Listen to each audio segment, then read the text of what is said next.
Now we're gonna make this really cute Texas-sized hair bow. So let's get started. I'm gonna take my regular Bowdabra, got my Bowdabra bow wire, folded it in half, and I'm just gonna lay this down into my Bowdabra and just tuck it underneath so it stays out of my way. Now when I said Texas-sized hair bow, that is what I meant. So I'm just gonna take this piece here and scrunch this in right here. Then I'm gonna take this other piece and scrunch it because I don't want any tails on this bow. And then I'm gonna go right in the center and I'm gonna now scrunch it and just kind of look to make sure that I'm even. I'm not, so I'll just pull that over here just a little bit. And now I think I'm even. Yes, I am. So now I'm gonna take these two pieces and do exactly the same thing. Just gonna scrunch that in there, bring this around and scrunch it, and then center it.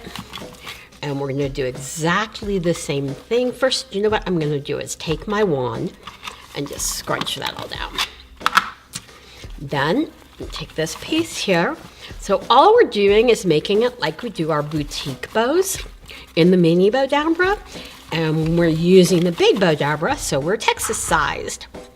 Now, I'm gonna just take this piece and we're just gonna make a little scrunchy bow with this ribbon, which I believe is our Bowdabra ribbons. You can buy it on our website. And scrunch that down. I believe we call it a champagne, or I honestly don't want to tell you wrong, but we'll have it in the materials list.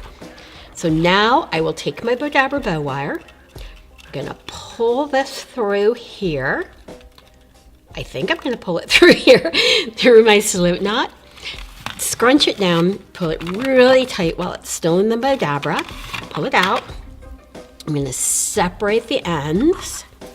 Bring it around to the back, just tie a knot and double knot it and just clip the ends of my wire, just those, and just fluff it out. And you have this really cute hair bow, and you could even put it on a hat if you wanted. Please do me a favor and click the subscribe button below. And also like us at Bowdabra on Facebook.